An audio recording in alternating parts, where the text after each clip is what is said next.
घूंघट के कोर को मैंने निकाला तो उस घूंघट के कोर से सांवरा सलोना ने मुझे देख लिया।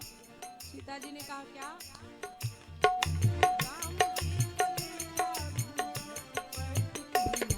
घूंघट पट कीना, घूंघट पट कीना, घूंघट पट कीना, घूंघट पट कीना। सखुला रहा कोना, ओ हल्का सखुला रहा कोना, किशोर गौर सांवरो सलोना। हल्का सखुला रहा कोना, किशोर गौर सांवरो सलोना। सांवरो सलोना हो सांवरो सलोना, सांवरो सलोना हो सांवरो सलोना। चलाय दियो रहो किशोर गौर सांवरो। हम पर चलाए दियो टोना, किशोर गौर सांवरो सलोना। हम पर चलाए दियो टोना, किशोर गौर सांवरो सलोना।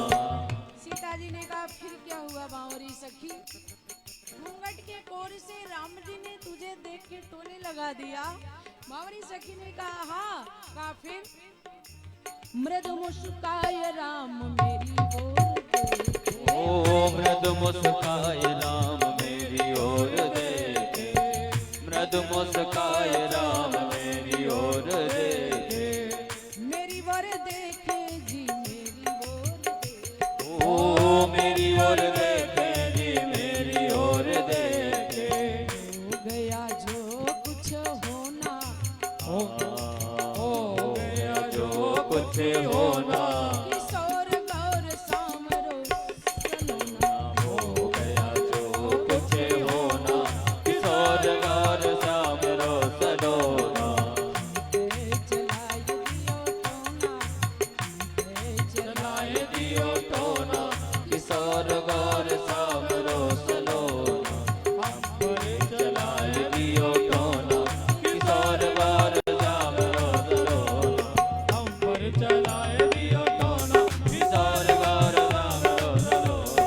हम पर चलाए दियो टोना, किशोर गौर सांवरो सलोना। हम पर चलाए दियो टोना, किशोर गौर सांवरो सलोना। हम पर चलाए दियो टोना, किशोर गौर सांवरो सलोना। हम पर चलाए दियो टोना, किशोर गौर सांवरो सलोना। बोलिए सच्चिदानंद भगवान की। बावरी सखी ने कहा सखी परमात्मा ने नेत्र को वाणी नहीं दिया और वाणी को नेत्र नहीं दिया। सामने सरकार को देखना है तो चल कर के देखो मेरे साथ। सीता जी ने कहा बताओ तो सही। कहा देखन बाग कुंवर दो आए, भय किशोर सब भांति सुहाए। देखन बाग कुंवर दो आए,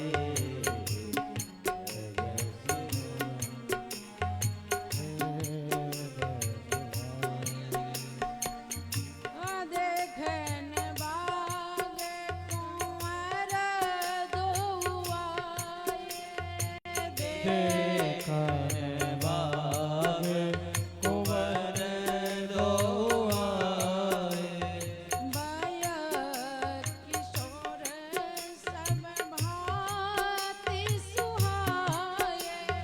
भय किशोर सब भांति सुहाए। भय किशोर सब भांति सुहाए। भय किशोर सब भांति वही दोनों सुहाए। राजकुमार बाग में खड़े सारे मिथिला वासियों को अपने बस में कर लिया। सीता जी ने कहा अच्छा श्याम गौरे की। दोनों राजकुमार बाग में वो है कैसे? श्याम गौरे की कहूँ बखान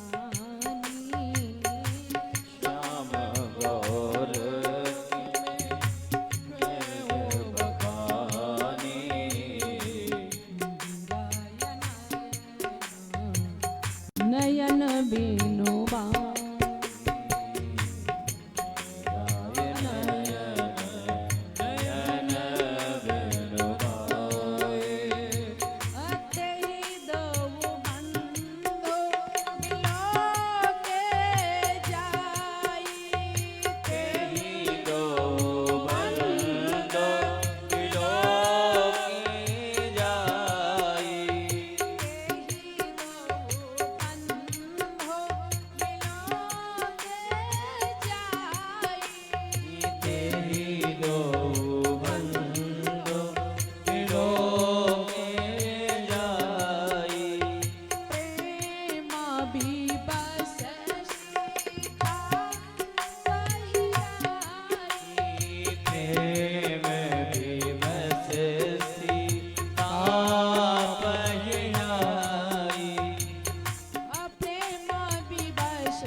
प्रेम विवश सीता पहियाई।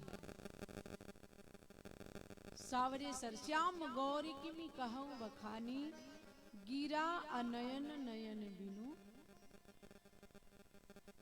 चल कर के दर्शन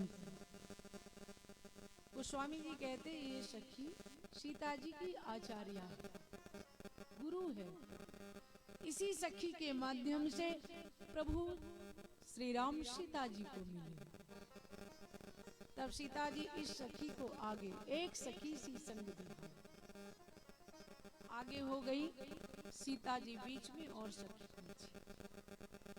जब ये मंदिर से बाग की तरफ बावरी सखी के संग में जाने लगती है और राम जी बाग में खड़े पुष्प लेने के लिए, और उसी समय प्रभु श्री राम के कान में 3 आभूषणों की ध्वनि सुनाई पड़ी। 3 आभूषण। 3 आभूषण कौन? बोले कंकन किंकिना नूपुर धूनी सुनी। कंकर किंकिने नूपुर धूनी सुनी। लखन सन राम हृदय। लखन सन राम